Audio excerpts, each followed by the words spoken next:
Hello, gorgeous recovering perfectionist. I'm Claire Riley, and you're listening to episode number 66 of the Recovering Perfectionist podcast. You can head on over to claireriley.co/pod/66 to grab all of the show notes and links for this episode. So today I'm going to be talking about how to hire an awesome VA. I get asked this question a lot. I do training on this and we talk about this a lot in one-on-one sessions, and I'm really excited to share with you some of my top tips and the steps on how to hire an awesome VA for your business.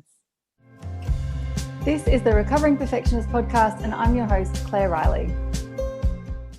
All right, so let's get started. I'm super excited for this episode. My background, amongst other things, before I started my own business was in HR and recruitment management. And in some way, shape or form, I've been recruiting people since I was about 19 years old, and I was in management before I started my own business. So it's been something that's very near and dear to my heart, and something that I've always really loved doing, whether it was my standalone job or just part of the management roles that I held in the past. And I know that it's a really can be a very scary thing for a lot of people who've never hired people and they have their own business, and they realize that you're at a point where you could absolutely do with some extra help, but it feels really scary. I talk to a lot of people who have had a VA in the past. VA stands for virtual assistant, by the way. If you aren't familiar with that term, it's like a personal assistant, but an online person who you may not ever meet in person, but they work remotely. And often it has fallen down in one of 5 places. And I'm going to talk through those 5 steps to effective VA hiring and working with a VA effectively today. And it is a really scary thing when people start to think, I need someone to help, but they've heard the horror stories that other people have had with VAs, or it just feels too overwhelming, or it doesn't feel like your business is ready for it. Now, I'm not really going to talk about getting your business ready for a VA today. That will be in a different episode, so watch this space. All I'm going to talk about today is the steps that you need to take to effectively find a person who's a really good fit for you, to onboard them into your business, and then to retain them.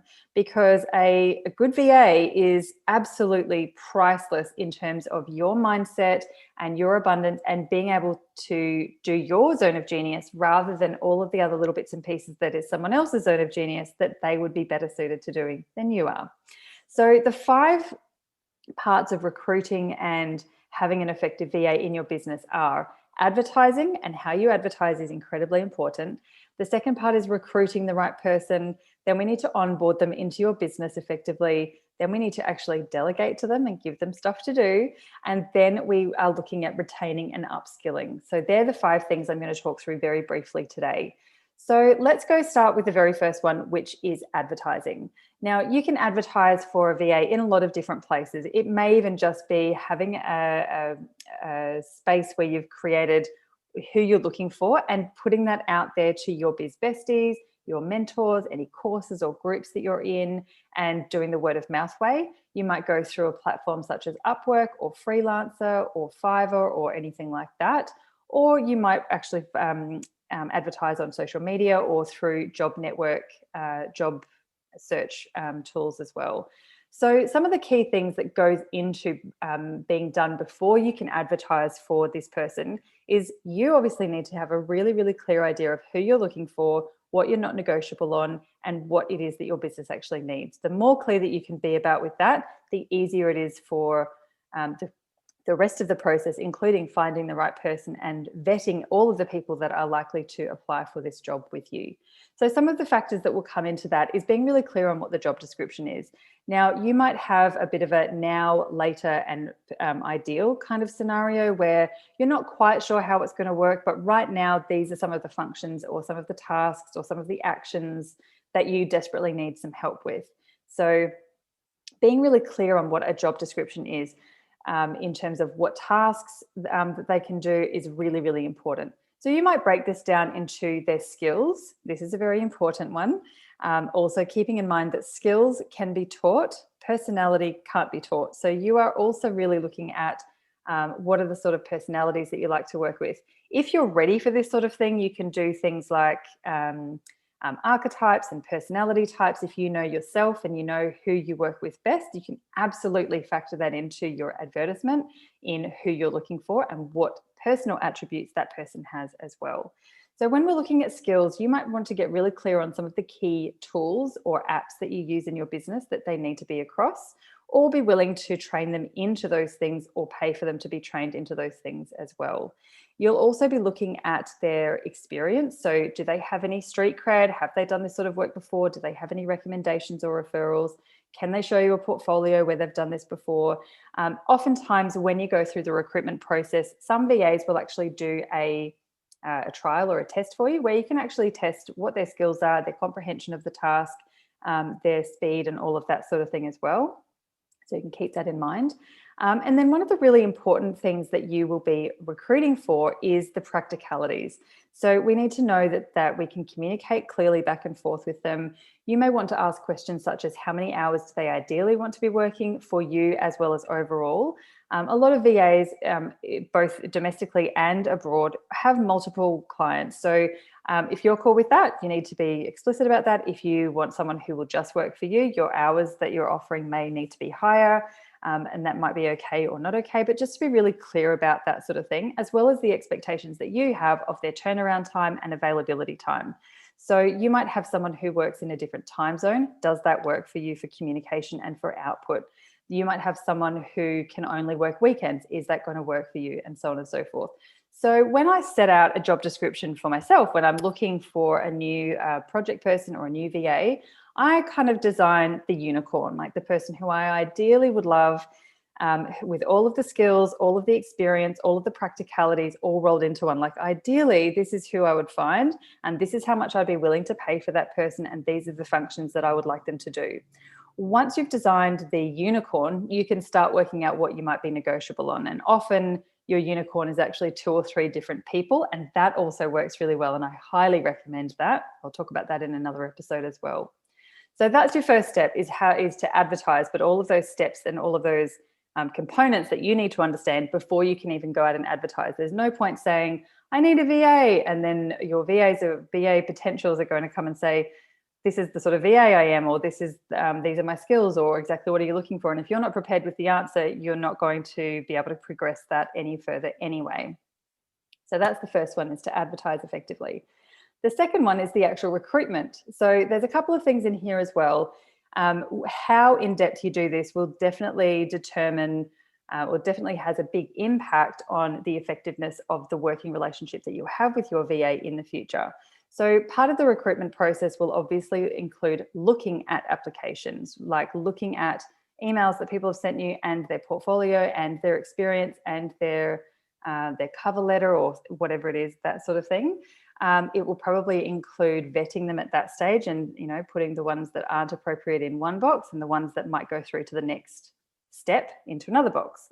Then from there, you may choose to do back and forth of an email interview kind of thing, or jump straight into a face-to-face. And I would always recommend face-to-face with the person who you'll be working with. Keep in mind, when you go out looking for VAs, often an agency will be engaging with you. And that's fine if that's the model that you want to go down, but you always want to talk to the person who will actually be doing the work to understand if you're going to get along with them, if there's going to be, some nice cohesive communication and that sort of thing as well.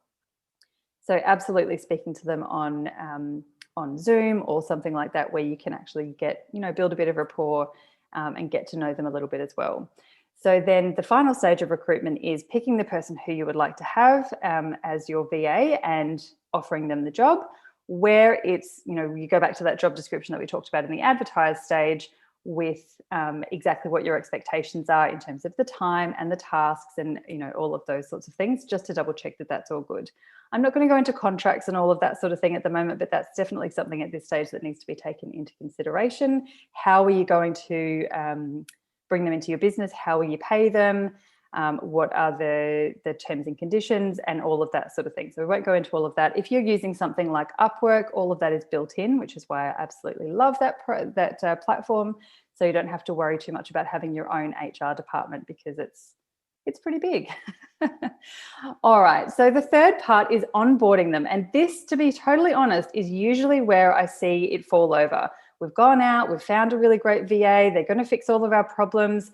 Our biz bestie loved working with them, and someone over there also recommended them. We've recruited them, and everything's hunky-dory. And then they disappear. And I hear from business owners so often, oh, they just disappeared, or they just stopped talking to me, or they didn't ever do anything.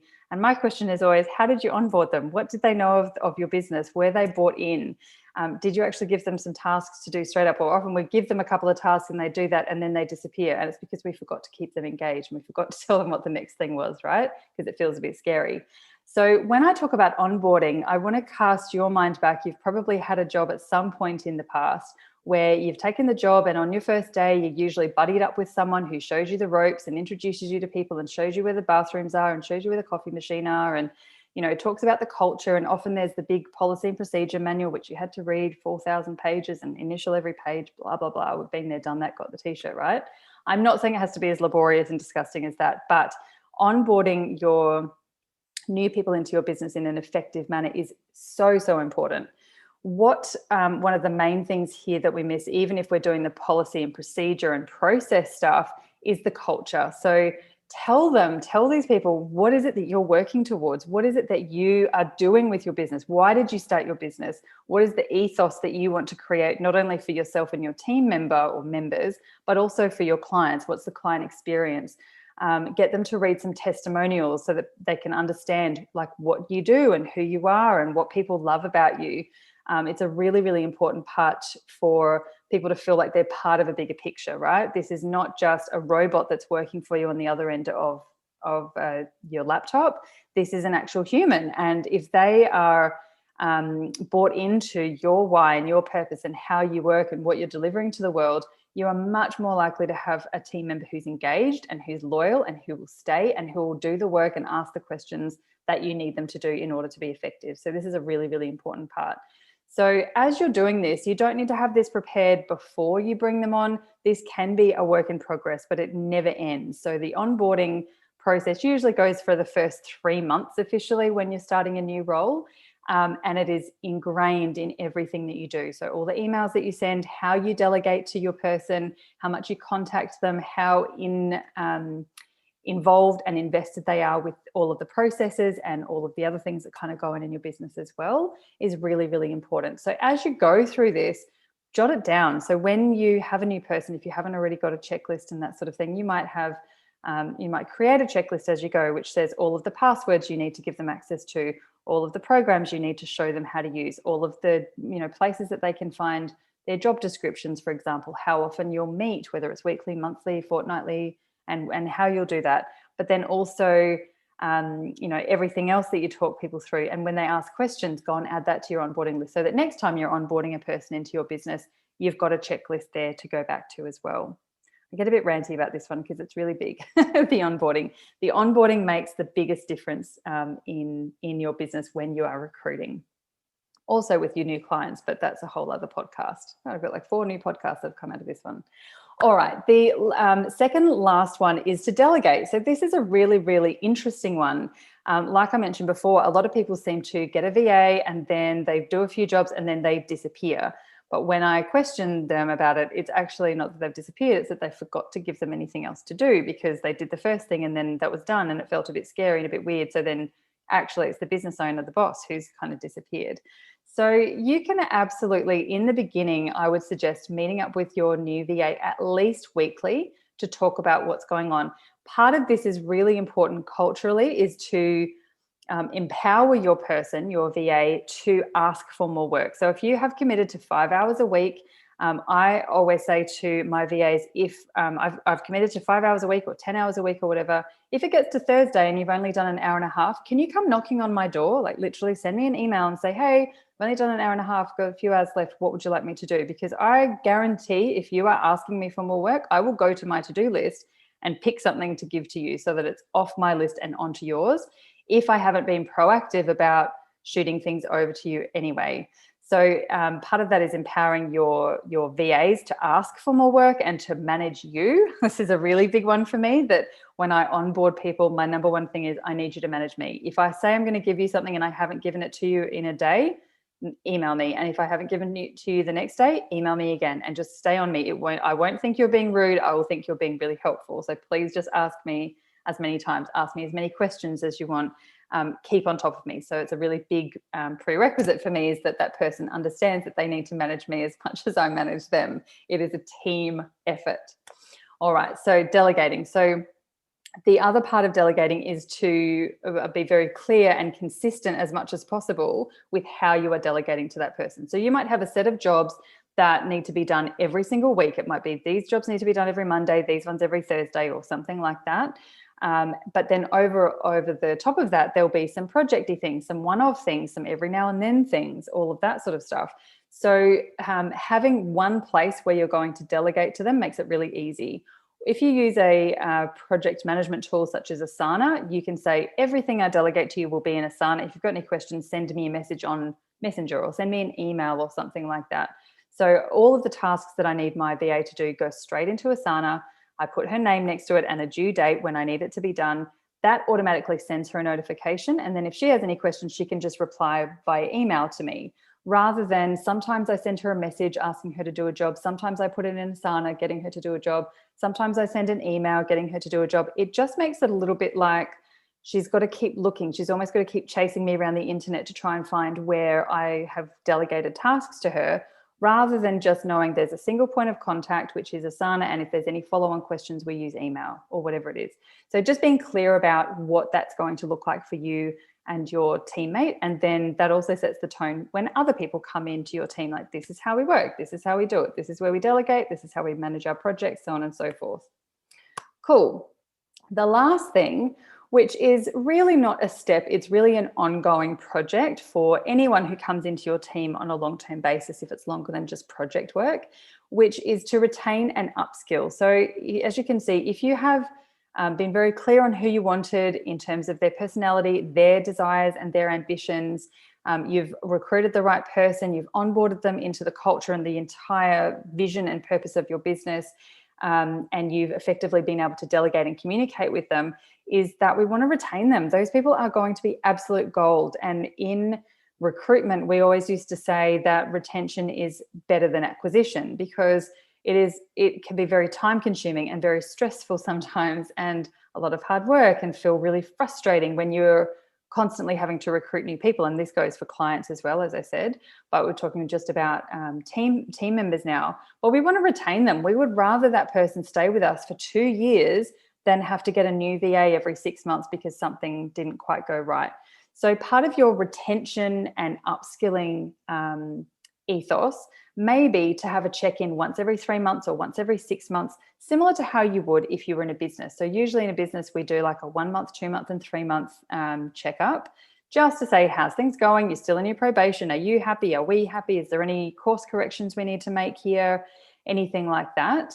But also to stay in touch with what their goals are. They might say, oh, I really like this section of your business and I'd really like to know more. Or actually, I've got a background in finances, I could help with your bookkeeping, and all of these gems that come out when you actually have a meaningful and structured conversation with your team members. So it continues to keep them engaged and to keep them willing to be working with you and for you in a way that's really symbiotic, that works for you and also works for them. So just to cap that off, the steps to getting the perfect VA, or a higher chance of finding a perfect fit VA for you, is to advertise for the person who you want, because you're very clear on all of the things that you want from this person or people. The second one is to do the recruitment process, which is the interviewing and the job offering. The third one is to onboard effectively and get them into your business and into the ethos and the purpose of your business as quickly as possible. Last part of that is to delegate effectively. And then the super last bit is all the beautiful retention and upskilling that pulls all of that together. So I hope that's been helpful. I will put all of those dot points into the show notes, which will be at claireriley.co/pod/66. And I hope that's been really helpful for you. Please do reach out or comment on the pod, or if you see this advertised on social media. You can also email me, hello@claireriley.co, if you have any specific questions about recruiting, or if you'd like to talk about a strategy for your business. I would love to have a chat with you and hear from you. Other than that, I hope this has been super helpful, and I'll talk to you on the next episode. Bye for now.